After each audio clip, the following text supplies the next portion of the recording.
हरे कृष्णा। तो सभी भक्तों का स्वागत है आज की भगवत गीता क्लास में। आज सबको पता है कि चैप्टर 7 स्टार्ट होने वाला है या स्टार्ट होगा, और इसमें भक्ति योग को स्थापित किया गया है। भक्ति योग को स्थापित किया गया है, तो ये बहुत अच्छा चैप्टर है। इसको सुन के हम भक्ति के प्रति और आकर्षित होंगे और दृढ़ता से भक्ति करेंगे।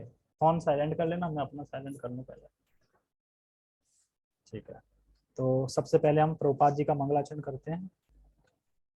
Okay, just wait. ठीक है। ओम अज्ञानतिमिरान्धस्य ज्ञानञ्जनशलाकया चक्षुरुन्मीलितं येन तस्मै श्रीगुरुवे नमः। श्रीचैतन्यमनोभीष्टं स्थापितं येन भूतले स्वयं रूप कदा मह्यं ददाति स्वपदान्तिकम्। वन्देऽहं श्रीगुरो श्रीयुतापदकमलं श्रीगुरून् वैष्णवांश श्रीरूपं साग्रजातं सहगण रघुनाथान्वितं तं सजीवं साधुवेतं सावधूतं परिजन सहितं कृष्ण चैतन्य देवं श्री राधा कृष्ण पादान सहगण ललिता श्री विशाखांत विशांच। हे कृष्ण करुणा सिंधु दीनबंधो जगतपते गोपेश गोपिका कांता राधा कांता नमस्तुते। तप्त कांचना गौरांगी राधे वृंदावनेश्वरी वृषभानुसुते देवी प्रणमामि हरिप्रिये। वाञ्छाकल्पतरुभ्यश्च कृपा सिन्धुभ्य एव च पतितानां पावनेभ्यो वैष्णवेभ्यो नमो नमः। जय श्री कृष्णा चैतन्य प्रभु नित्यानंद श्री अद्वैत गदाधर श्रीवासादि गौर भक्त वृंदा। हरे कृष्णा कृष्णा कृष्णा हरे हरे, हरे राम राम राम हरे हरे। नमो विष्णुपादाय कृष्ण पृष्ठाय भूतले श्रीमते भक्ति वेदांत स्वामिनी इति नामिने। नमस्ते सारस्वते देवे गौरवाणी प्रचारिणे निर्विशेष शून्यवादी पाश्चात्य देशतारिणे। ओके, हरे कृष्णा। तो पहले हम स्टार्ट करें उससे पहले एक चीज कि 6वें अध्याय तक भगवान ने जो अन्य योग बताए, कर्म योग, ज्ञान योग, अष्टांग योग, ये इसीलिए बताए कि इनसे करके भक्ति तक आ जाए, मैन भक्ति आ जाए और भक्ति उसे प्राप्त हो जाए, इसलिए बताए गए। ठीक है, लेकिन दूसरा जो तरीका बताया गया था लिफ्ट का, जो पिछले श्लोक में बताया गया था ना लिफ्ट का, तो आपने देखा होगा जहाँ पे सीढ़ियां होती है वहीं बगल में लिफ्ट होती है। ऐसा नहीं कि सीढ़ियां अलग है लिफ्ट अलग है, मतलब सीढ़ी के पास में लिफ्ट होती है कि जो जल्दी जाना चाहते हैं वो लिफ्ट से जाएं, और जो फिर धीरे धीरे जाना चाहें घूमते घूमते वो सीढ़ियों से जाए। तो हमें लिफ्ट यूज करनी है ताकि हम जल्दी जल्दी पहुंचे। क्यों? क्योंकि कलयुग आ रहा है, कलयुग चल रहा है और आगे ज्यादा आएगा, और ज्यादा आएगा तो सोचो अभी कितनी कठिनाई है भक्ति करने में, तो आगे चल के कठिनाई कितनी होगी। तो हमें वेट नहीं करना है ये सोच के कि यहाँ पहुंच जाएंगे। अब हरे कृष्णा पे स्टार्ट कर ही दिया है, 10% हो गया है, 11% अगले जन्म, फिर 21% हो जाएंगे, 10-15-20 जन्म में पहुंचे जाएंगे। तब तक पता चले कि कहीं ऐसा हुआ कि तुम नरक चले गए और नरक में तुमने कितने साल भोगा तुमने नरक। तब तक पता चला कि जो चैतन्य महाप्रभु की कृपा चल रही थी 10,000 साल तक, वही खत्म हो गई। लो फिर क्या करोगे? पता चला सतयुग शुरू हो गया, और सतयुग शुरू हो गया, अब फिर तुम तपस्या करोगे 60,000 साल तक।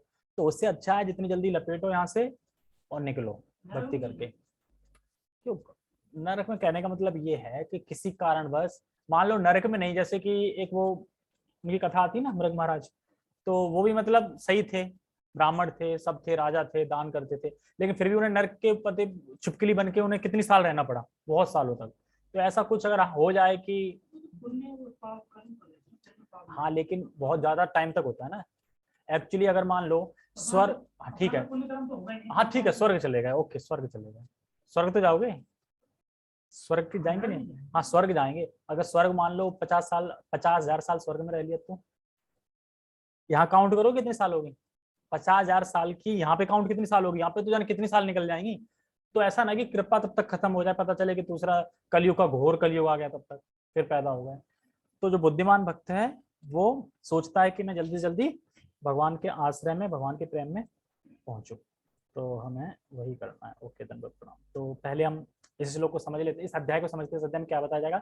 इस अध्याय में भक्ति ही स्थापित करी गई है, और भगवान बताते हैं कि मुझ में आसक्त हो जाओ, मतलब भगवान में आसक्त होना है और भगवान के रूप का ही ध्यान करना है।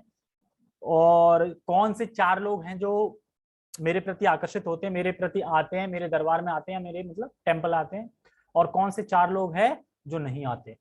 तो ये सारी व्याख्याएं इस अध्याय में होंगी। तो अभी हम अध्याय श्लोक को पढ़ते हैं। ठीक है। श्री भगवान वाच मय्यासक्त मनः पार्थ योगम युजन्मदाश्रय अंशशयं समग्रं माम् यथा ज्ञास्यसि तच्छृणु। श्री भगवान उवाच मय्यासक्त मनः पार्थ योगं युज्यन्मदाश्रय अंशशयं समग्रं माम् यथा ज्ञास्यसि तच्छृणु। तो इसमें देखो 2 चीजें हैं इस श्लोक में। एक है समग्रम। समग्रम क्या होता है? एक तच्छृणु, तच्छृणु। तो ये 2 चीजों के बारे में श्लोक पूरा फोकस है और ये दोनों अर्थों को ही पूरे श्लोक में समझाया गया है। ठीक है, तो हम इसका पहले अर्थ पढ़ते हैं। मई आसक्त मना, सबसे पहले श्री भगवान ने कहा, क्या कहा? मय्यासक्त मनः पार्थ, कि हे पार्थ मय्यासक्त, जो मुझ में आसक्त है। भगवान ये नहीं बोला कि विष्णु में आसक्त है या फिर मेरी किसी और विभूति में आसक्त है। ठीक है, मुझ में आसक्त है, मतलब कि कृष्ण खड़े हैं 2 भुज वाले और कृष्ण को ज्ञान दे रहे हैं, तो उस रूप में खड़े हैं ना, उस रूप की कहना है कि मुझ में जो आसक्त है। 4 भुजा वाले नहीं बोल रहे हैं, विष्णु फॉर्म को नहीं बोल रहे हैं। एक्चुअली जो भक्त होते हैं मुझ में आसक्त हो, यानी 2 रूप वाले, द्विभुज कृष्ण, जो आकर्षित करने वाले कृष्ण है मुझ में। तो मई आसक्त मना मतलब कैसे? जैसे मान लो अगर हम इस भौतिक लाइफ में किसी में आसक्त होते हैं तो उठते बैठते चलते जागते सोते उसी के बारे में सोचते हैं, है ना। और अगर भगवान में आसक्त हो जाएंगे तो फिर किसके बारे में सोचेंगे? भगवान के बारे में सोचेंगे। इसलिए कह रहे हैं मुझ में आसक्त हो, मई आसक्त मना पार्थ। तो जो भगवान कृष्ण में आसक्त हो, हम जिसके प्रति आसक्त होते हैं उसके बारे में बोलना, सोचना, खाना पीना सब कुछ मतलब उसके बारे में सोचते रहते हैं, मनन चलता रहता है। तो इसलिए भगवान कह रहा है मई आसक्त मना पार्थ। अच्छा, उससे क्या होगा? कह रहे हैं योगम युजन्मदाश्रया, मतलब योग के द्वारा मुझसे युक्त होके मेरा आश्रय ग्रहण करता है। योग के द्वारा, योग किया, भक्ति योग किया, युक्त हो गया और फिर भगवान का उसने आश्रय ग्रहण कर लिया योग के द्वारा। और किसी योग के द्वारा हम भगवान का आश्रय ग्रहण नहीं कर पाएंगे, कर्मयोग से भी नहीं कर पाएंगे ना। कर्मयोग का पता तुम क्या सोच रहे हो, क्या क्यों कर्म कर रहे हो, पता चले स्वर्ग चाहिए इसलिए कर रहे हो, ब्रह्म पद चाहिए इसलिए कर रहे हो, तो इसलिए। फिर कह रहे हैं नीचे की लाइन में अंशशयम समग्रम माम, तो बिना किसी संशय के तुम पूरी तरह से जान पाओगे। मतलब भगवान समग्रम का यहाँ पे मतलब है पूरी तरह से भगवान को तुम जान पाओगे, पूरी तरह से तुम मुझको जान लोगे। लेकिन भगवान तो अनंत है ना, भगवान को भी पूरी तरह जान सकता है। इसीलिए यहाँ पे समग्रम का मतलब बताया गया है कि पूरी तरह जानने का मतलब है भगवान जितना तुम्हारे ज्ञान मतलब तुम्हारे हृदय में ज्ञान प्रकट करता जाएंगे उतने उतने तुम भगवान को जानते जाओगे। मतलब भगवान ने मान लो कि 25% ज्ञान उत्पन्न कर दिया, तुम्हारे हृदय प्रकट कर दिया, तो तुम पूरा 25% जान लोगे पूरा। तो इसलिए कह रहे हैं समग्र मतलब पूरा जान लोगे। और भगवान ने फिर और कर दिया तो तुम और जान लोगे, और कर दिया तो और जान लोगे। और भगवान कितना है वो अंत नहीं है उसका। तो इसलिए कह रहे पूरी तरह किसने जान सकते, जितना भगवान अपने आप का ज्ञान हृदय प्रकट करते हैं उतना जान सकते हैं, जैसे कि जान पाओगे। जैसे कि इसमें बताते हैं संशय क्यों नहीं होता, मतलब संशय रहित होकर तुम जान सकते हो। मतलब भगवान के बारे में कोई संशय नहीं है, भगवान है कि नहीं है, पता नहीं गीता में से लिखा है कि नहीं लिखा है, मरने के बाद कुछ होता भी है कि नहीं होता, हम तो मर के देखा नहीं, हमने तो कृष्ण को साक्षात देखा नहीं कि गीता बोल रहे, हमने तो सुना है। तो ये संशय है ना, तो संशय रहित तुम मुझे जान सकते हो। तो संशय रहित कैसे जान पाएंगे हम, कैसे संशय रहित हो पाएंगे? हाँ, लेकिन वही तो प्रश्न है कि सुना है ना, देखा तो नहीं ना। अरे तो भगवान को तो देखा ही ना, देखा नहीं ना। तो संशय रहता मतलब यह जब कि हम भगवान में युक्त हो जाएंगे भक्ति में तो भगवान दिखने लगेंगे, और जब दिखने लगेंगे फिर तो संशय खत्म हो जाएगी ना। दिख रहे हैं ना, यानी अच्छा मतलब जैसा गीता में बताया गया था भगवान निधन प्रकट होंगे, भगवान दिखने लगेंगे, तो दिख रहे हैं भगवान, तो इसका मतलब है ना, तो फिर संशय खत्म हो जाएगी, इसलिए कह रहे संशय रहित, मतलब समग्रम माम, माम मतलब मुझे, तो मुझे जान पाओगे। और लास्ट में कह रहे हैं यथा ज्ञास्यसि तच्छृणु, मतलब इस प्रकार से तुम जान पाओगे और इसके लिए तुम मुझसे सुनो। ये नहीं कोई बोल रहे हैं कि तुम एफएम सुनो, है ना, तुम रेडियो कौन सा आता है, क्या क्या आता है, न्यूज़पेपर सुनो, ये सुनो, नहीं। तश्रुणु मतलब मुझे सुनो, मुझे का मतलब समझते हो, और किसी को नहीं सुनो, मुझे सुनो खाली। तो हमें कृष्णा को सुनना है। अच्छा कृष्ण तो है नहीं, हमें सुनाने आ नहीं रहे, तो कैसे सुने कृष्ण को, कैसे सुनेंगे फिर कृष्ण को? जिसने कृष्ण का आश्रय ले रखा है उससे सुनो। जिसने कृष्ण का आश्रय ले रखा है, अब वो बोले या कृष्ण बोले, वो दोनों बराबर बात है। एक्चुअली वो कृष्ण ही बोल रहे हैं एक तरीके से। कृष्ण ने बोला भगवत गीता में, वही कोई जो कृष्ण का आश्रय किसने लिया है, प्रभुपाद जी ने। मेन एग्जांपल कौन है, प्रभुपाद जी, गुरु जी ने। तो प्रभुपाद जी बोल रहे हैं, वो मतलब कृष्ण ही बोल रहे हैं। ऐसा नहीं अब कृष्ण आगे प्रकट होंगे तब बोलेंगे तब मानेंगे, नहीं। जैसे कि एक एग्जाम्पल आता है, कथा आती है कि एक व्यक्ति था, तो वो झाड़ू मतलब थोड़ा बड़ा उस पर होगा, तो झाड़ू लगाने का सेवा दी गई होगी, तो कह रहे नहीं, जब तक मतलब गुरु, मतलब जो उसके गुरु होंगे वहां पे टेम्पल के जो प्रेसिडेंट होंगे, वो नहीं बोलेंगे मैं झाड़ू लगाऊंगा, आपकी बात क्यों मानूं मैं, ठीक है, ऐसे करके मतलब। तो फिर वो कहते हैं कि क्या मतलब मेरी आज्ञा, मतलब इन्होंने जो बोला, नीचे भक्त ने बोला होगा कि इनकी आज्ञा क्या मेरी आज्ञा नहीं है। मतलब कहने मतलब ये है कि जो प्रभुपाद जी ने आज्ञा दी है, वो अगर नीचे कोई भक्त बता रहा है तो वो प्रभुपाद जी की ही आज्ञा है ना। यानी प्रभुपाद जी जो बता रहे हैं वो कृष्ण की ही आज्ञा है, एक्चुअली कृष्ण ही बता रहे हैं। जैसे कि अभी हम किसका संग कर रहे हैं, किसका परपट पढ़ रहे हैं, मतलब गीता पढ़ रहे हैं। एक तो प्रभुपाद जी ने बोली, प्रभुपाद जी ने, तो हम प्रभुपाद जी का संग कर रहे हैं, और किसका संग कर रहे हैं, संजय का भी संग कर रहे हैं, और कृष्ण का भी संग कर रहे हैं। अभी तीनों लोगों का हम संग कर रहे हैं पढ़ने से खाली, क्योंकि बोला उनने तो संग कर रहे हैं ना, बोलने मात्र से। कहते हैं ना संग करना चाहिए भक्तों का। तो कैसे संग करें, कोई बोले कोरोना जब आया था कि कोरोना, तो कि कैसे भक्तों का संग करे, टेम्पल बंद है, सब कुछ है, प्रभुपाद जी बुक पढ़ने लगो। प्रभुपाद जी बुक पढ़ रहे थे, प्रभुपाद जी का संग कर रहे हो तुम, है ना। ऐसे संग कर सकते हैं, ठीक है, ओके। तशृणु, इस पे बहुत जोर दिया गया। तशृणु मतलब ऐसा नहीं कहीं उल्टा सीधा सुन के आ जाओ भक्त से। तशृणु मतलब मुझसे ही सुनो, और जो मेरे भक्त हैं, जिसने मेरा आश्रय ले रखा है, उससे सुनो। उसमें उसमें कोई वो नहीं, तो सुनना बहुत जरूरी है। सुनेंगे नहीं तो कभी आगे नहीं बढ़ पाएंगे भक्ति में, तो सुनना बहुत जरूरी है। अब वो कहेगा सुनने में कुछ कठिनाई है, अब पता चलेगा सुनने में कठिनाई है क्या, कठिनाई नहीं है सुनने में, श्रवण करने में कठिनाई है कि नहीं है बताओ। श्रवण करने में भी बहुत कठिनाई है, अगर पता चल जाए ना 2.5 घंटे की कथा है, तो कब होगा 2.5 घंटा, मेरे साथ भी है, कब होगा 2.5 घंटा, अभी भी नहीं हुआ, तो कब होगा 2.5 घंटा, बड़ा दिक्कत होती है। हाँ ये है कि अगर तुम कुछ काम कर रहे हो ना, काम करते करते सुन लो, लेकिन स्पेशली बैठ के सुनोगे तो बड़ा भारी पड़ जाएगा सुनना, है ना। जैसे मान लो कि कोई कथा है, अब 2 घंटे की, तुम लेट के आराम से वही देख रहे हो, तो सुनने में भारी हो जाएगा। लेकिन तुम कुछ काम कर रहे हो, मान 2 घंटे का कुछ काम, मान लो कि यहाँ से तुम टेम्पल जा रहे हैं, 1 घंटा लगता है ना, उस 1 घंटे तुम कर लोगे हेरिंग, कोई कठिनाई नहीं आएगी, वो चलता रहेगा, तुम अपना चलते रहोगे। लेकिन उसमें है कभी मन इधर भाग जाता है, उधर भाग जाता है, थोड़ा क्लियरली नहीं होता।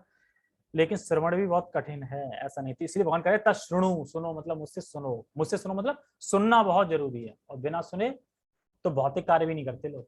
भौतिक का कोई भी कार्य करे, लौकिक कार्य सुनने से तो करता है ना, बिना सुने कौन सा कार्य करता है, बिना सुने तो कोई कार्य नहीं करा होगा। तो जब लौकिक कार्य में सुनना पड़ रहा है, तो फिर आध्यात्मिक कार्य में क्यों नहीं सुनना पड़ेगा। ठीक है, तो चलो हम फिर ये परपट पढ़ते हैं। एक सेकंड, फुल जूम कर लो, ओके।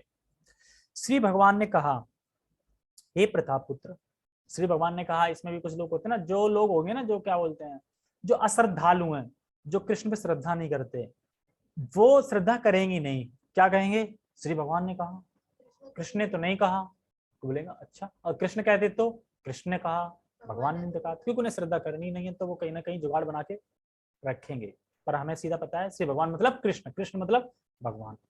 हे प्रतापपुत्र, अब सुनो कि तुम किस तरह मेरी भावना से पूर्ण होकर और मन को मुझ में आसक्त करके योगाभ्यास करते हुए मुझे पूर्णतया संशय रहित जान सकते हो। वाह, अब देखो, तो हम भगवान को भला कैसे जान सकते हैं, देखा ना, तुम संशय रहित होकर जान सकते हो, ये वही समग्रम का, संशय रहित होकर जान सकते हो। तो हम कैसे जान सकते हैं भगवान को, देखो 2 चीजों से। यानी भगवान को जानना है, तो मुझे तो इसके लिए फिर क्या करना होगा, भगवान को जानना है तो फुटबॉल खेलनी होगी कि कुछ और करना होगा, क्रिकेट खेलने जाना होगा क्या भगवान को जानने के लिए? कहाँ जाना होगा? भगवान का दर्शन करना होगा। हाँ, दो चीज इसी में बताएगी कि क्या करना है। पहला, मन को भगवान में आसक्त करना। क्या होता है? मई आसक्त मना पार्था। दो चीजें करनी है, अपने मन को भगवान में आसक्त करना, मतलब अपने आप को भगवान में आसक्त करना है। दूसरा, भगवान की भावना में स्थित होना है। अच्छा, यानी अगर हम भगवान की भावना में स्थित होते हैं तो उससे क्या होगा? मेरा मन भगवान में आसक्त हो जाएगा।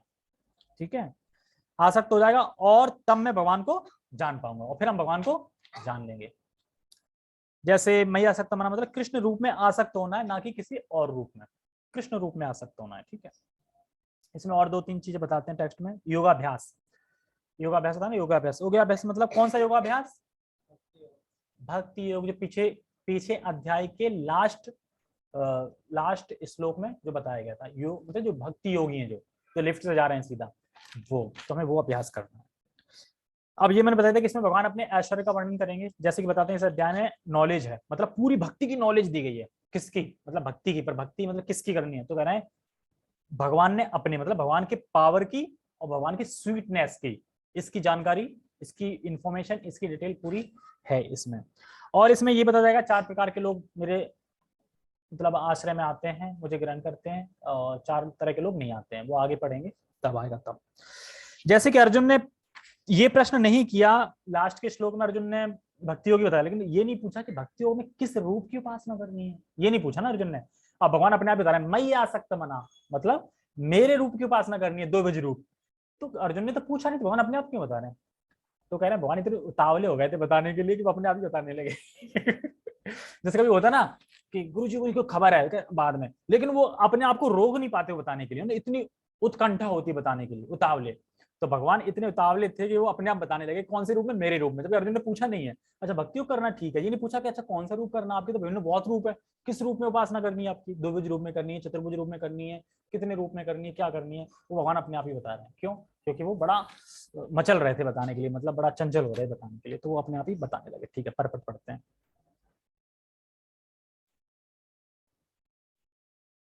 तात्पर्य, तात्पर्य बड़ा है तो ये 2 पार्ट में करेंगे। ठीक है, भगवत गीता के इस 7वें अध्याय में कृष्ण भावनामृत की प्रकृति का विशद वर्णन हुआ है। समझ में आ गया? ठीक है, जो ना समझ में आए पूछ लेना। कृष्ण समस्त ऐश्वर्य से पूर्ण है और वे इन्हें किस प्रकार प्रकट करते हैं, इसका वर्णन भी इसमें हुआ है। अब देखो, ये भगवान ऐश्वर्य से पूर्ण है, ठीक है, ऐसा नहीं कि भगवान का कोई ऐश्वर्य में कमी हो, पूर्ण ऐश्वर्य है उनका। तो ये किस प्रकार प्रकट होगा, मतलब कैसे प्रकट होगा? तो इसका वर्णन इसमें है। मतलब इसमें बता रहे हैं जैसे कि एक बार प्रभुपाद जी से किसी ने कहा कि तुम भगवान को देख सकते हो। तो प्रभुपाद जी कहते हैं कि प्रश्न ये नहीं होना चाहिए कि तुम भगवान को देख सकते हो, प्रश्न ये होना चाहिए कि तुम भगवान को क्यों नहीं देख सकते हो। अच्छा, कैसे? जैसे कि अगर हम जैसे कि सूरज को देख रहे हैं, तो अगर हम पेड़ पौधों को बाहर निकल के देख रहे हैं तो क्या हम सूरज को देख रहे हैं? क्योंकि सूरज के कारण ही तुम पेड़ को देख पा रहे हैं, और सूरज की वजह से पेड़ फल फूल रहे हैं, वरना मुरझा जाएंगे। तो एक्चुअली पेड़ ट्री ये सब कुछ देख रहे हैं तो हम सूरज को देख रहे हैं, क्योंकि सूरज की वजह से देख पा रहे हैं। तो और अगर हम जैसे कि, तो इसी तरीके से एग्जांपल दे रहे हैं, प्रकृति की जो भी चीज है वो भगवान से आई है। तो हम प्रकृति की जो भी चीज देखते हैं हम किसको देख रहे हैं? भगवान को देख रहे हैं। तो इसी कह रहे हैं कि प्रश्न ये है कि तुम भगवान को क्यों नहीं देख सकते। तो इसी का इसमें वर्णन है कि हम भगवान को किस प्रकृति में कैसे देख सकते हैं, मतलब जल में कैसे देख सकते हैं, ठीक है, पेड़ में कैसे देख सकते हैं, सूर्य की रोशनी में कैसे देख सकते हैं, मतलब हर जगह भगवान को हम कैसे देख सकते हैं वो बताया जाएगा इसमें, आगे आएगा। ठीक है, जैसे कि हम प्रकृति को देख के कृष्ण को देख सकते हैं, स्मरण कर सकते हैं। जैसे कि एग्जाम्पल प्रभुपाद जी के जूते का। अगर प्रभुपाद जी ने अपने भक्त से पूछा कि अगर आप मेरे जूते को देखते हो तो फिर क्या स्मरण करते हो? आपके जूतों को देख के हम ये स्मरण करते हैं कि हमारे गुरु महाराज के जूते हैं। यानी जूते को देख के किसका स्मरण हुआ? गुरु महाराज का। तो इसी तरीके हम प्रकृति को देखेंगे तो किसका स्मरण होगा? कृष्ण का, क्योंकि प्रकृति है किसकी? कृष्ण की। इजी है बिल्कुल, ठीक है, तो ये समझ में। ओके, इसके अतिरिक्त इस अध्याय में इसका भी वर्णन है कि 4 प्रकार के भाग्यशाली व्यक्ति कृष्ण के प्रति आसक्त होते हैं और 4 प्रकार के भाग्यहीन व्यक्ति कृष्ण की शरण में कभी नहीं आते। और बाकी जो भाग्यहीन व्यक्ति हैं वो सोचते हैं कि हम बड़ा भाग्यशाली हैं, पैसा है, ये है, सब है ना। और जो भाग्यशाली हैं वो सोचते हैं ये मूर्ख हैं, कहाँ लगे हैं, हरे कृष्णा में लगे हैं, पूरी लाइफ खराब कर रहे हैं, जियो एंजॉय करो। वो सोचते हैं हम मूर्ख हैं ना। लेकिन है कौन मूर्ख? भगवान बता रहे हैं भाग्यहीन। भाग्य ही नहीं है उनका, मतलब 4 प्रकार के लोग जो आ नहीं पाने वाले, मतलब उनका भाग्य ही नहीं है, भाग्य उदय नहीं है, मतलब कहते ना, कह रहे तो भाग्य की बात है, भाग्य है ही नहीं उनके अंदर। अगर होता तो आप आते ना, तो ये सही समझ नहीं, ठीक है।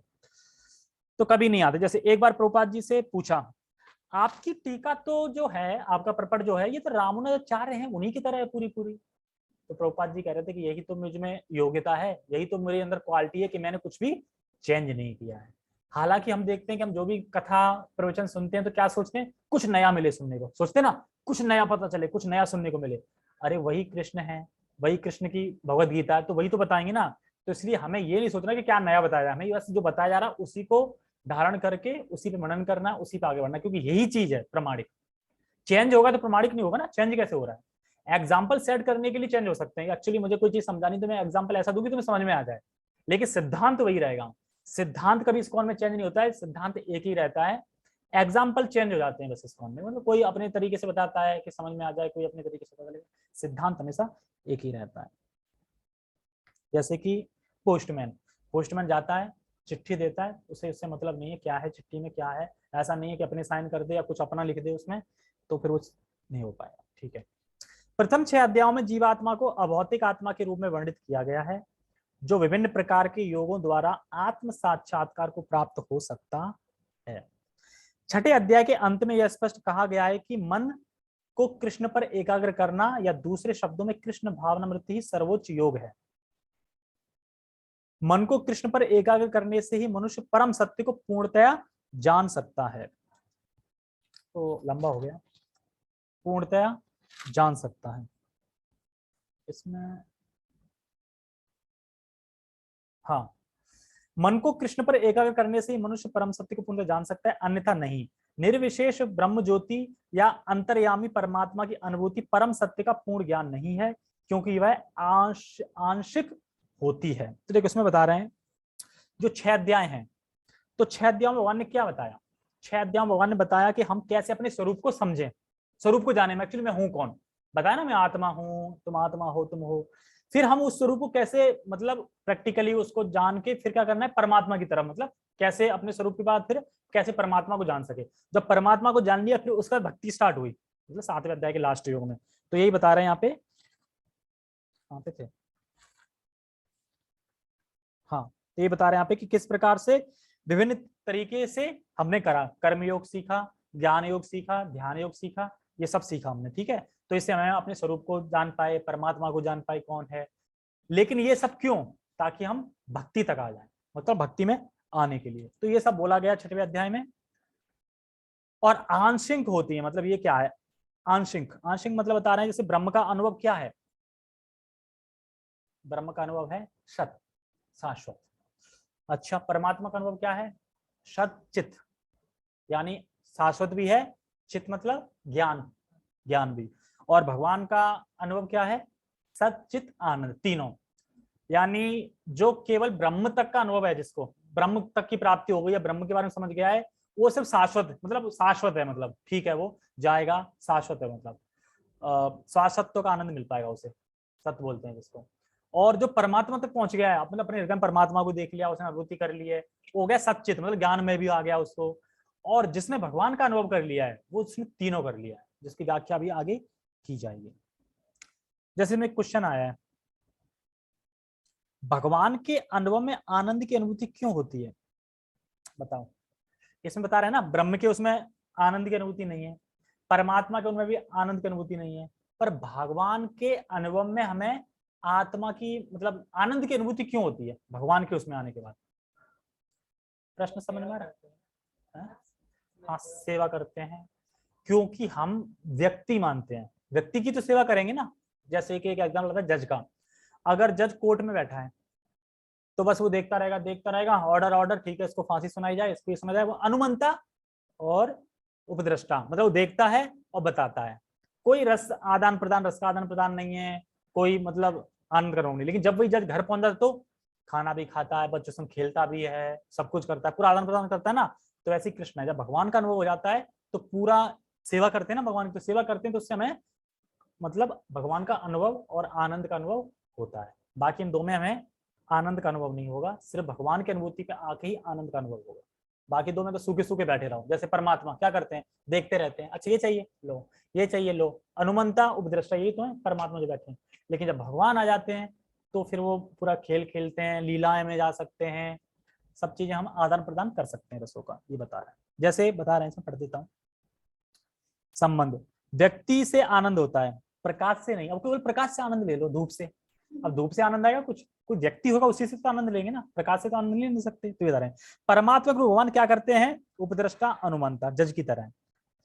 और कृष्ण 5 प्रकार के रसों को पूर्ण रूप से आदान प्रदान कर सकते हैं। 5 प्रकार रस बताए गए थे ना, रसज्ञ बोलते हैं, मतलब रसिक बोलते हैं भगवान को, 5 प्रकार के रसों पे पूर्ण है। यहाँ हालांकि राम में भी नहीं है।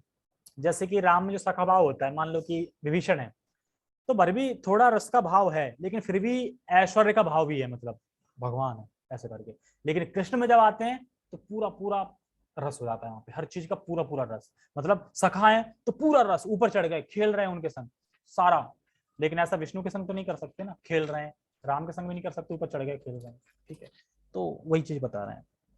ठीक है, आगे पढ़ते हैं। एक सेकंड, प्रभु जी स्क्रीन से ये हटा दो प्लीज, रेड लाइन ये हट गई ना, तो पता नहीं कैसे आ रही, किसी ने कुछ कर दिया होगा, लेकिन मैंने यहाँ से नहीं किया। हाँ हट गई, ओके ठीक है। कहाँ पे थे हम, कहाँ पे थे, हाँ शिको, ठीक है। कृष्ण ही पूर्ण तथा वैज्ञानिक ज्ञान है, और कृष्ण भावनामृत में ही मनुष्य को सारी अनुभूति होती है। अच्छा देखो, कृष्ण ही पूर्ण तथा वैज्ञानिक ज्ञान है, और कृष्ण भावनामृत में ही मनुष्य को सारी अनुभूति होती है। क्यों, क्योंकि बाकी तुम किसी योग में जाओगे ना तो पूरी अनुभूति नहीं बताते ना, पूरा बताते भी कहाँ है कि कृष्ण भगवान, ये भी नहीं बताते। लेकिन कृष्ण भावनामृत में आ गए तो फिर पूर्ण अनुभूति हो जाएगी आगे चल के, मतलब अभी चलो कम है पर पूरी हो जाएगी। और इसमें बता रहे हैं भक्ति के द्वारा ही हम कृष्ण की पूर्ण अनुभूति कर सकते हैं, और बता रहे हैं कि भक्ति के द्वारा ही, और भक्ति कहाँ, मतलब कृष्ण भावनामृत में होंगे तभी तो भक्ति करेंगे ना। तो इसलिए अगर हम भक्ति में आएंगे तो हमें पूर्ण अनुभूति हो जाएगी। मतलब इसी श्लोक से ले सकते समग्रम, मतलब भगवान को हम संशय रहित होकर जान पाएंगे, भक्ति से ही जान पाएंगे। और भक्ति कब आ पाएगी, जब सुनो, भगवान कह रहे हैं ना, हाँ तत्शृणु, तत्शृणु मतलब मुझसे सुनो, ये भी नहीं कह रहे किसी और से सुनो, तत्शृणु मतलब मुझसे सुनो। ठीक है, अब देखो आगे इंटरेस्टेड चीज आएगी इसमें। पूर्ण कृष्ण भावनामृत में मनुष्य ज्ञान जान पाता है कि कृष्ण ही निसंदेह परम ज्ञान है। विभिन्न प्रकार के योग तो कृष्ण भावनामृत के मार्ग के सोपान दृश्य है। सोपान दृश्य समझते क्या होते हैं, सोपान दृश्य मतलब है जो विभिन्न योग पद्धति बताई ना भगवान ने, CD1 CD2, मतलब कर्म योग, ज्ञान योग, अष्टांग योग, CD1 CD2 CD3, ये भगवान क्यों बताई, भक्ति में आ जाए ताकि हम, बस इसलिए बनाई सोपान। एक तरीके से सोपान मतलब कि इसलिए बताई गई ताकि भक्ति में आ जाए। तो अब निष्कृष्ट लगने लगी ना कर्म योग ज्ञान योग, अब सोच के कैसा लग रहा है, सोपान था, मतलब हम तो साला उसमें फोकस करे जा रहे थे, ज्ञान योग में अष्टांग योग में दिमाग लगाए जा रहे थे ना। लेकिन दिमाग लगाना था तभी तो भक्ति तक आ पाएंगे ना, दिमाग में आगे डायरेक्ट भक्ति में नहीं आ पाते। तो कह रहे हैं भक्ति में ही आ जाता है। विभिन्न प्रकार के योग तो कृष्ण भावनामृत के मार्ग के सोपान दृश्य हैं। जो व्यक्ति कृष्ण भावनामृत ग्रहण करता है वह स्वतः ब्रह्म ज्योति तथा परमात्मा के विषय में पूरी तरह जान लेता है। ये नहीं बता रहे कि कम जान लेता, पूरी तरह जान लेता। मतलब कैसे जान लेता पूरी तरह, देखो एग्जाम्पल, सूर्य रोशनी, सूर्य का गोला और सूर्य देव। तो जो सूर्य की रोशनी है वो है ब्रह्म, ब्रह्म का साक्षात्कार हो गया। ठीक है, जो सूर्य का गोला है वो है परमात्मा। ठीक है, यानी सूर्य का गोला मतलब सूर्य गोला है, अच्छा ठीक है। और सूर्यदेव मतलब भगवान। अब जिसने ब्रह्म का अनुभव कर लिया है, क्या उसने गोले का और सूर्यदेव का अनुभव किया है, नहीं। अच्छा, जिसने ब्रह्म का अनुभव कर लिया है और परमात्मा का, तो क्या उसने सूर्य के प्रकाश का और सूर्य के गोले का अनुभव कर लिया है, हाँ। जो परमात्मा तक पहुंच गया है, लेकिन अभी उसने कौन सा अनुभव नहीं कर पाया है कि वहां पे कोई रहता भी है, कोई राजा भी है, व्यवस्मान भी है, कोई सूर्यदेव भी है, ये नहीं कर पाया। लेकिन जिसने सूर्यदेव व्यवस्मान तक पहुंच गया है, उसने रोशनी का और गोले का दोनों को देख लिया है। तो पूर्ण फिर क्या है, पूर्ण यही है ना कि हम भगवान के प्रति आकर्षित हैं, तो वो पूर्ण योग है। ठीक है, कृष्ण भावनामृत योग का अभ्यास करके मनुष्य सभी वस्तुओं, कृष्ण भावनामृत योग का अभ्यास करके मनुष्य सभी वस्तुओं को यथा परम सत्य जीवात्मा प्रकृति तथा साज सामग्री समेत उनके प्राकृतिक को पूरी तरह जान सकता है। मतलब भगवान के परिकर, भगवान की शक्तियां, भगवान का धाम को पूरी तरह जान सकता है। आगे ना समग्रम, समग्र मतलब संसार हेतु मतलब जान सकते हो, मतलब पूरी तरह जानने का मतलब क्या है, भगवान का धाम जान सकता है, भगवान की शक्तियां जो कार्य कर रही हैं उनको जान लेता है, और भगवान के परिकर उन सबको जान लेता है। तो इस तरीके से वो संसार हेतु के भगवान को पूर्ण जान लेता है। अतः मनुष्य को चाहिए कि छठे अध्याय के अंतिम श्लोक के अनुसार योग का अभ्यास करें। आ गया ना।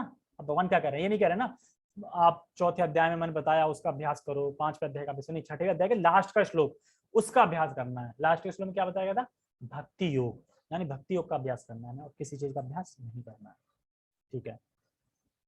परमेश्वर कृष्ण पर ध्यान की एकाग्रता को नवदा भक्ति के द्वारा संपन्न बनाया जाता है। नवदा भक्ति पता ना, श्रवण कीर्तन पाद सेवन और क्या है, ध्यान है, स्मरण श्रवण कीर्तन पाद सेवन और भी मतलब दास्यम सखा, मतलब नवदा भक्ति है, लेकिन मेन श्रवण है, सुनो। ठीक है, तो वो मुख्य है, सुनने से ही सारी चीज समझ में आती है, तो मुझसे कर सकते हैं। ठीक है, अब देखो ये ध्यान से सुनो।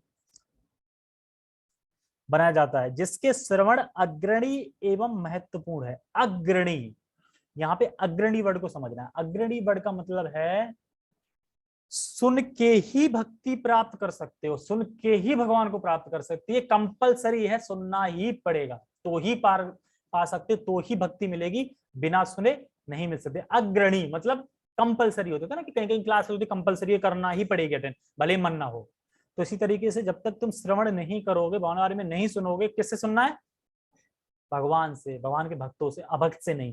सुनोगे नहीं तब तक तुम भक्ति प्राप्त नहीं कर पाओगे। तो अग्रणी का मतलब ये बता रहे हैं, जैसे इसमें और बता रहे हैं अग्रणी महत्वपूर्ण है कैसे। देखो सबसे पहले मैं बताता हूँ स्टार्टिंग से, जैसे इसमें बता रहे हैं अभ्यास।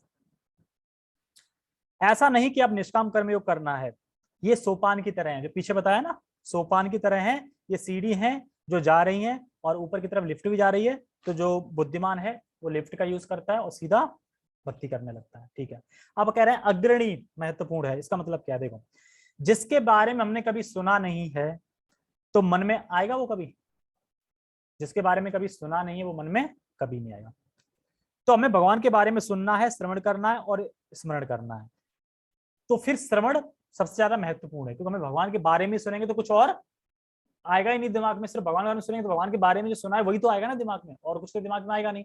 आप भक्तों से कुछ सुन लोगे तो फिर आ जाएगा कुछ और। अभी इसके लिए कथा सुनाऊंगा एक, अभक्तों सुन से क्या होता है। ठीक है, थोड़ा जल्दी करते हैं, 10 मिनट रह गए। तो श्रवण महत्वपूर्ण है मतलब अग्रणी है। देखो सारी मनोवृत्ति हमारी श्रवण पर आधारित है। तुम्हारी क्या सोच है भगवान के बारे में, गुरु पे क्या श्रद्धा है, कैसे भक्ति कर रहे हो, कैसे हरे कृष्ण कर रहे हो। जैसे कोई बोलता है अरे कीर्तन भी तो महत्वपूर्ण है, ठीक है, मैं बोलूँ अब मैं क्या ऐसे व्यक्ति को उठा के ले आऊं जिसने कभी हरे कृष्ण सुना ना, वहां करो कीर्तन करो, अब उसने हरे कृष्ण नहीं सुना तो करेगा कैसे कीर्तन, तो पहले तो सुनना पड़ेगा ना उसको हरे कृष्णा, तो श्रवण हो गया ना मैन। फिर तो श्रवण इसलिए पहले मैंने सुनना बहुत जरूरी है। तो इसलिए भगवान यहाँ पे कह रहे हैं कि मुझसे सुनो, तो भगवान कह रहे हैं सुनो, सुनना बहुत जरूरी है, और भक्तों से सुनना है, अभक्तों से नहीं सुनना है। और अग्रणी का मतलब होता है कि मतलब बिना सुने कोई भक्ति में नहीं आ सकता। जैसे लौकिक कार्य के लिए भी हमें सुनना पड़ता है, तो भक्ति में भी हमें सुनना पड़ेगा। ठीक है, आता है भगवान अर्जुन से कहते हैं तशृणु, अर्थात ब्रह्मा से सुनो, ये लिखा है, अर्थात ब्रह्मा से सुनो, है ना। हाँ मुझसे सुनो, तो कृष्ण साफ साफ बोल दिया ना, मुझसे सुनना है और किसी से नहीं सुनना है। ठीक है, अर्थात मुझसे सुनो और किसी से मत सुनो, और प्रमाणिक भक्त हैं उनसे सुनो बस। तो कृष्ण और आगे बता रहे हैं कृष्ण से बढ़कर कोई प्रमाण नहीं है, अतः उनसे सुनने का जिसे सौभाग्य प्राप्त होता है वह पूर्णतः कृष्ण भावनावित हो जाता है। यानी प्रोपाद जी से जिसने सुन लिया है, कृष्ण से जिसने सुन लिया है, वो इतना सौभाग्यशाली है कि वो कृष्ण भावनावित हो जाता है। तो हरि बोल। ठीक है, इसमें क्या बता रहे हैं प्रभुपाद जी, बहुत इंटरेस्टिंग चीज बता रहे हैं कि वो कृष्ण भावनावित हो जाता है। जैसे कि हम सोचते हैं कि हम शुद्ध भक्ति कैसे कर सकते हैं, कैसे शुद्ध भक्ति कर सकते हैं, कैसे भक्ति बढ़ सकते हैं। पूरा फॉर्मूला क्या है, ये तशृणु, सुनो बस, सुनोगे शुद्ध हो जाओगे, शुद्ध भक्ति कर सकते हो, सब कर सकते हो। भगवान से सुनना है, प्रभुपाद जी से सुनना है, बस सब कुछ कर सकते हो, और कुछ करने की जरूरत नहीं है। अलग से कोई तपस्या करने की जरूरत नहीं है। प्रभुपाद जी कहते हैं कि भाई ऐसे ही मैंने बहुत सारी तपस्या बता रखी है भक्तों के लिए, सुबह जगना, ये करना। अलग से अपनी तपस्या मत बनाओ कि फालतू में अलग से कोई फास्ट रख लिया, अलग से कोई ये और कुछ कर लिया। जो मैंने बताया है वही करना है, तो हमें सिर्फ रिपीट करना है और जो बताया वो करना है। ठीक है, आगे पढ़ते हैं। और बता रहे हैं कि अतः मनुष्य को या तो साक्षात कृष्ण से या कृष्ण के शुद्ध भक्त से सीखना चाहिए। अब साक्षात कृष्ण से तो सीख नहीं सकते, तो किससे सीखना है? कृष्ण के शुद्ध भक्त से, ना कि अपनी शिक्षा का अभिमान करने वाले अभक्त से। होता ना, बहुत पढ़े लिखे होते हैं, बहुत ज्ञान है और बड़ा घमंड करते हैं अपने, उससे उनसे नहीं सुनना चाहिए। इसके लिए देखो बताते हैं, शुद्ध भक्ति से सुनना चाहिए मतलब क्या अर्थ है। देखो, जो शुद्ध भक्त है वो भगवान से प्रेम करता है, इसलिए कुछ चेंज नहीं करता। शुद्ध भक्त कृष्ण से प्रेम कर रहा है तो वो कुछ भी चेंज नहीं करेगा, जो कृष्ण ने बताया है वही बताएगा। और भक्त से सुनोगे तो अपना चेंज कर देगा वो। जैसे कथा आती है इसी के ऊपर, बकरे की कथा आती है। तो बताते हैं किसी झूठ को अगर जोर जोर से बार बार बोलो तो वो झूठ भी सत्य हो जाता है। मतलब सत्य हो नहीं जाता, सत्य लगने लगता है तुम्हें अगर कोई झूठ को भी। तो इसी के ऊपर एक कथा आती है, ज्यादा दूर मत जाओ, बेटा बोलो मम्मी, बेटा बोलो पापा, बेटा पापा बोलो, पापा बोलो। तो बोल बोल के जो झूठ था उसको क्या बना दिया? सत्य बना दिया। शुरू से बोलना, बेटा बोलो तुम आत्मा हो, बेटा बोलो परम पिता तुम्हारे कृष्ण हैं, ऐसा बोला गया? नहीं बोला गया ना। तो शुरू से ट्रेनिंग दी जा रही है झूठ की, और झूठ की ट्रेनिंग दी जा रही है तो फिर झूठ क्या हो गया? सत्य होगा। तो एक पंडित जी थे, तो वो क्या ले जा रहे थे? बकरा नहीं, बकरी ले जा रहे थे, जो भी बकरी ले जा रहे थे। तो 3 चोर मिले, 3 चोर थे, 3 चोर बकरा ले जा रहे हैं। ठीक है, तो एक चोर आया, प्रणाम पंडित जी, अरे सुबह आप ये सुबह सुबह कहाँ, कुत्ता कहाँ ले जा रहे हो सुबह सुबह? कह रहा, कुत्ता? कुत्ता कहाँ है? बकरी है। अरे बकरी है, किसी ने बेवकूफ बना दिया, कुत्ता है ये। और इतना बोले चला गया। अब वो पंडित था, अच्छा पंडित देता है, टांग उठा के कान पकड़ के करके मैं करवा के सब कुछ देखता है, तो वो मैं करने लगता है, नहीं बकरी है ये, झूठ बोल रहा था। फिर आगे चल दिया। दूसरा चोर आया, दंडवत प्रणाम, प्रणाम स्वीकार करें पंडित जी। पंडित जी तुम ब्राह्मण होके मतलब कुत्ता ले जा रहे हो? ब्राह्मण होके मतलब कुत्ता ले जा रहे हो? समझा नहीं मैं क्या। कुत्ता कहाँ, बकरी है। अरे किसने मूर्ख बना दिया तुम्हें? मुझे लगता है कि बकरी बोल के तो कुत्ता पकड़ा दिया तुम्हें। वो चला जाता है वो भी। तो वो चला जाता है तो वो फिर से देखते हैं, तो उनके मन में क्या आ गया? संशय आ गया, कुत्ता तो नहीं है। और जब वो तीसरा चोर आता है तो वो उसको बकरी को छोड़ के कहते हैं, अरे कहाँ मैं यार, कहाँ मैं ब्राह्मण होके कुत्ते को ले जा रहा था, और चले जाते हैं छोड़ के। और वो चोर बकरा को ले जाते हैं, बेच देते हैं। तो समझ में आया, बार बार झूठ बोलने से वो सत्य लगने लगता है। इसी तरह जो अभक्त होते हैं, अब वो अपनी बताएंगे मन घड़त, ठीक है, अपनी अपनी व्याख्याएं करेंगे, अपना बताएंगे। अभक्त है क्योंकि कृष्ण से प्रेम नहीं है, तो अपने बारे में बताएंगे या फिर किसी और के बारे में बताएंगे, कृष्ण के बारे में नहीं बताएंगे। तो फिर धीरे धीरे हमें उनको उनकी बातें सत्य लगने लगती है, फिर हम उसी में फंसे रह जाते हैं। तो फिर कभी विश्वास हो ही नहीं पाएगा कृष्ण भगवान है। बहुत संस्था ऐसी है ना कि जो एकदम इतने मतलब दृढ़ है उस पे कि तुम गर्दन काट दो, पर गुरु भगवान है तो गुरु ही भगवान है। तथा कहते जो भी उनके गुरु है वही भगवान है, तो वही भगवान है, कृष्ण नहीं है। मतलब उल्टा तुम्हें ज्ञान दे देंगे जो भी है। तो इसलिए भक्तों से दूर रहना चाहिए, ये करना चाहिए। ठीक है, आगे से बताया जाएगा परम सत्य श्री भगवान कृष्ण को जानने की विधि का वर्णन क्या है, कैसे जान सकते हैं। तो श्रीमद् भागवतम में प्रथम स्कंद के द्वितीय अध्याय में इस प्रकार कुछ श्लोक आएंगे, 3 श्लोक का वर्णन हम कल करेंगे। ठीक है, आज समय हो गया है, तो कल ये श्लोक बहुत अच्छे हैं। मतलब किसको स्थापित कर रहे हैं? श्रृणु तृणु, उसी को बताया गया, मतलब श्रवण कितना जरूरी है, श्रवण से क्या क्या होता है, तो उसी के बारे में बताया गया है। तो हम इनको कल पढ़ेंगे। ठीक है, तो बहुत बहुत धन्यवाद सभी का। हरे कृष्णा। जगत गुरु शील प्रभुपाद की जय, श्रीमद् भगवद गीता की जय, निताई निताई गौर प्रेमानंदे। हरि हरि बोल।